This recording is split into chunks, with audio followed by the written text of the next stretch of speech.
La Côte d'Ivoire a battu hier samedi la Sierra Leone 2-1. Le match comptant pour les éliminatoires de la CAN 2015 s'est joué au stade Félix Houphouët-Boigny d'Abidjan. Le Palais de la Culture d'Abidjan, transformé pour 48 heures en espace gastronomique géant, 50 braiseurs et plus de 100 000 festivaliers s'y sont donné rendez-vous pour la 7e édition du Festival des Grillades.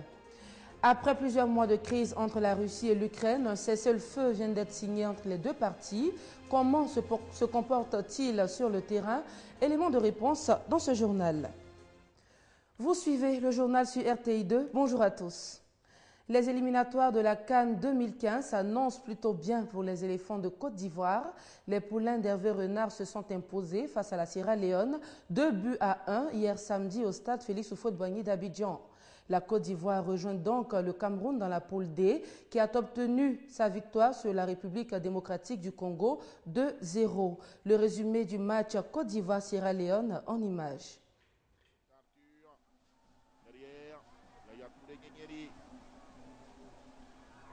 Voici la double tentative. Aux lignes arrière. On va donner encore la possibilité aux Sierra Leonais pour ouvrir le score. Et voilà, il fallait s'y attendre. Tentative de barrière.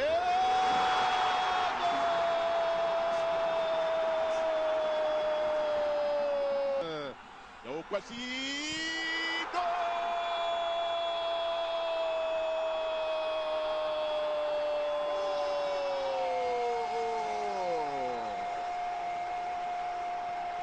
Yao Kwasi Gervais.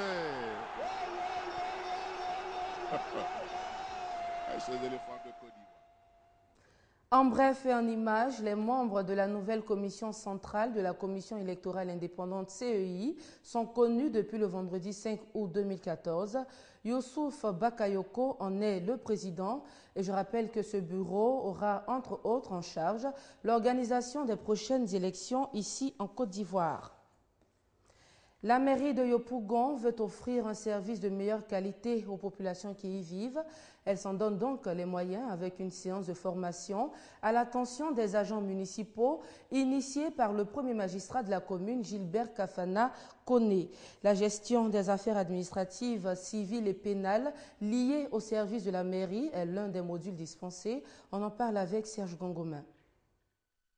Élus et agents de la mairie de Yopougon sont à l'école, un séminaire de formation qui leur permettra de maîtriser les contours de la gestion des affaires administratives, civiles et pénales dans le cadre des services de la mairie. Ce séminaire de formation des élus et agents municipaux constitue pour moi un début qui devrait permettre la formation de tous les agents, depuis le haut jusqu'à la plus basse échelle, de tous les agents de la mairie de Yopougon.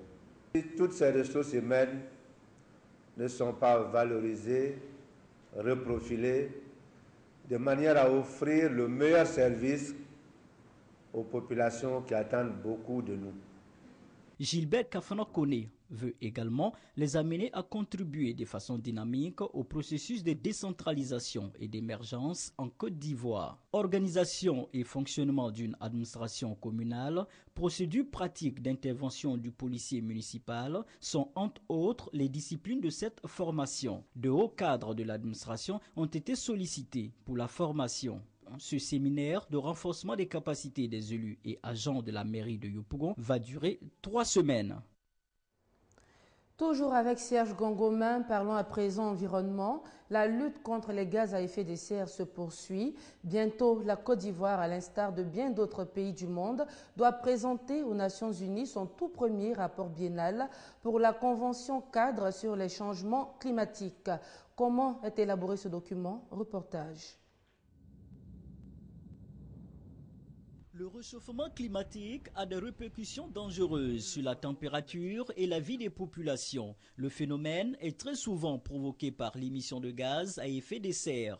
L'Organisation des Nations Unies entend donc soutenir financièrement les États en vue de faire face à cette situation. Mais avant, tous les 2 ans, ces derniers doivent fournir des données fiables concernant leur pays. D'où cet atelier pour préparer le premier rapport biennal à la Convention cadre des Nations Unies sur les changements climatiques.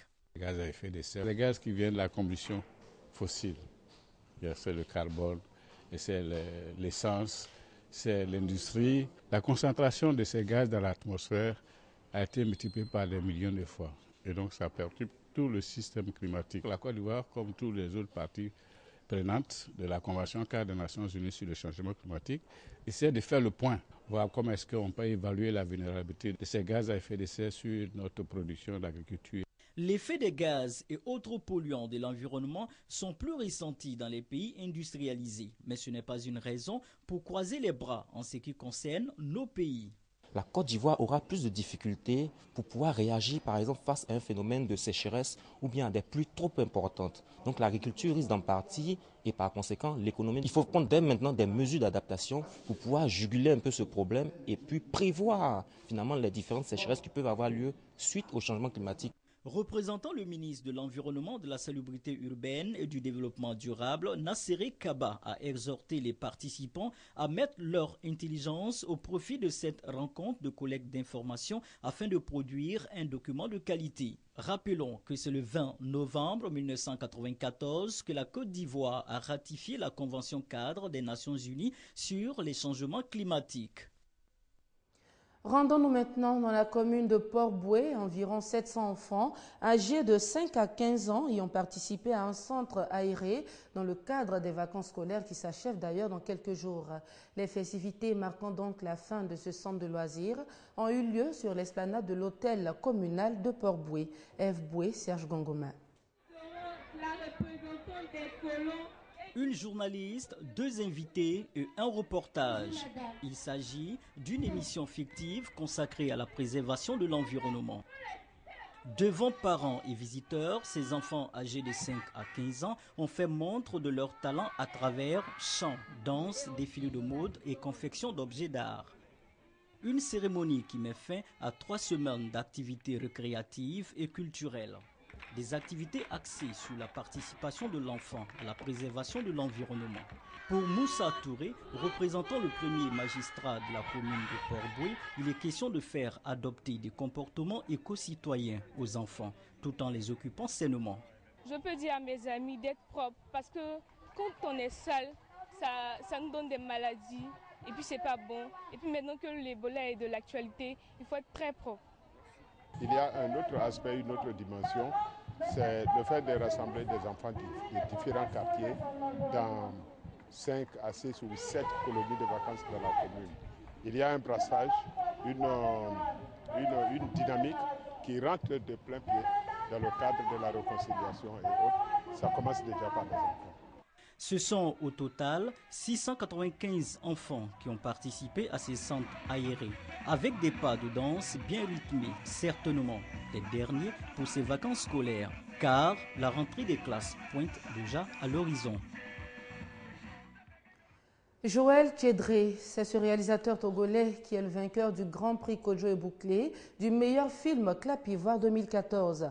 Les Nana Benz, reine du textile, c'est ce documentaire qu'il a réalisé et qui lui a valu son couronnement.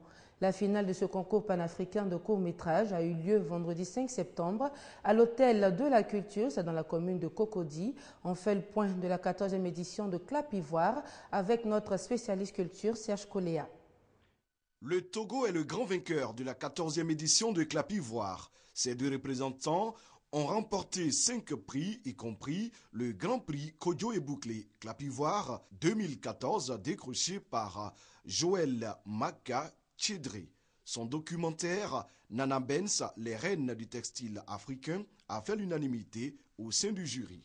On a aimé ce film parce que ça s'intégrait dans une histoire qui était celle du Togo, mais ça faisait signe à toute l'Afrique et l'image était propre. Mon tout premier projet que je voulais tout que coûte réaliser, c'était sur ces Nana Benz. Parce que je me suis dit que ces femmes ont tellement apporté à l'Afrique qu'elles méritent d'être connues sur le plan continental. Je suis honoré, pas pour moi-même, mais surtout pour ces dames-là, parce que je permets à travers ce film qu'elles soient beaucoup plus connu. Son compatriote Maxime Chimkoun a séduit par son court-métrage Les Avalées du Grand Bleu qui a obtenu les prix de la meilleure interprétation féminine, du meilleur scénario et le trophée UEMOA de la meilleure fiction.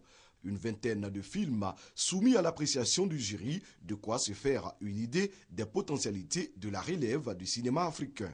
Je dirais que c'est moyen, parce qu'il y en a des très forts, et puis il y en a aussi de très faibles. Certains réalisateurs n'ont pas le sens de l'image, ne savent pas trop comment travailler le son. Les images étaient parfois floues, alors ça nous a rendu la tâche un peu difficile.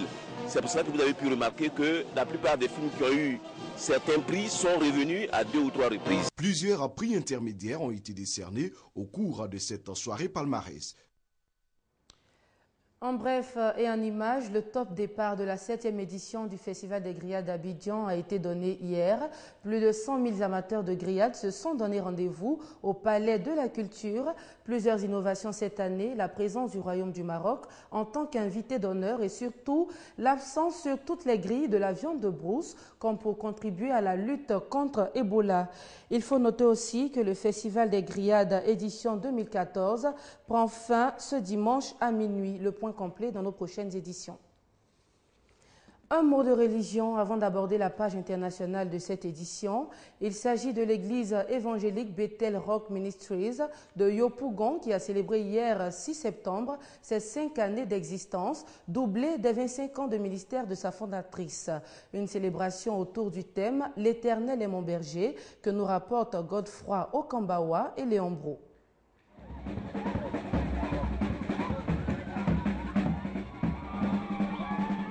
5 ans d'existence pour Bethel Rock Ministry et 25 ans de ministère pour Mama Agar, fondatrice de cette église. Chants d'action de grâce et témoignages ont rythmé cette double commémoration pour permettre aux fidèles d'exprimer leur reconnaissance à Dieu. Jésus nous a fait grâce. Donc, il faut commémorer cette fête-là pour la gloire de Jésus. Dieu a fait beaucoup d'exploits au travers de nos mains. Si Dieu te fait grâce et tu tiens le ministère pendant 25 ans, alors il convient de glorifier le nom de notre Seigneur. Le message que nous avons à véhiculer est qu'on a besoin d'un camp de prière plus vaste pour pouvoir poursuivre le ministère. Un moment de joie autour du thème « L'Éternel est mon berger » pour de nombreux fidèles venus pour la circonstance du Togo et du Ghana.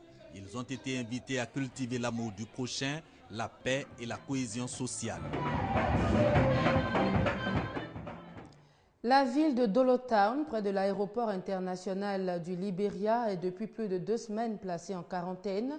Les 17 000 habitants qui y vivent supportent de moins en moins cet isolement. Distribution de vivres pour des personnes placées en quarantaine. La scène se déroule au Libéria, où le Programme alimentaire mondial ravitaille les populations confinées dans certains secteurs afin d'éviter la propagation du virus Ebola. Les habitants de ces périmètres ont du mal à se procurer de la nourriture. Certains sont privés de ressources, faute de pouvoir se rendre à leur travail. Enfin, 2 jours après la signature d'un cessez-le-feu conclu vendredi entre les pro-russes et le gouvernement ukrainien, la trêve semble avoir été globalement respectée, mais dans l'est de l'Ukraine, quelques foyers de tension ont été localisés. Le cessez-le-feu entre Ukrainiens et rebelles pro-russes, annoncé et entré en vigueur vendredi soir, semblait être respecté samedi matin. L'accord intervenu à Minsk, au Bélarus, prévoit un retrait des troupes, l'accès de convois humanitaires et un échange de prisonniers tous contre tous, mais ne précise pas les modalités du retrait des combattants. Si la Russie a aussitôt formulé l'espoir de le voir appliqué point par point, le président américain, qui clôturait le sommet de l'OTAN au pays de Galles, a fait preuve de réserve et appelé le président russe à plus de souplesse. S'agissant de l'accord de cessez-le-feu, évidemment nous espérons, mais avec l'expérience nous sommes également sceptiques. Le chemin de la Russie pour revenir dans la communauté des nations respectant les lois internationales est toujours là. Et nous encourageons le président Poutine à le prendre. Il n'y a pas que Barack Obama qui soit sceptique sur l'avenir de cet accord, à Kiev ou ailleurs, personne n'y croit. Je n'y crois pas du tout. C'est une nouvelle opportunité pour Poutine et ses complices pour se regrouper et reprendre l'offensive contre l'Ukraine. La Russie nous a déjà déçus plusieurs fois. Elle va nous décevoir à nouveau. À Donetsk, place forte des séparatistes pro-russes dans l'est de l'Ukraine, le doute est de mise également. Parce que le camarade Poroshenko ne tient pas sa parole. Ce n'est pas que moi. La plupart des gens de Donetsk le pensent. Illustrant les méfiances de part et d'autre, les deux camps se sont mutuellement accusés dans la journée de violer le cessez-le-feu et de compromettre un règlement pacifique dans les régions Est. Voilà, c'est la fin de ce journal. Très bonne fin de week-end chez vous. Je vous retrouve demain pour d'autres informations. Au revoir.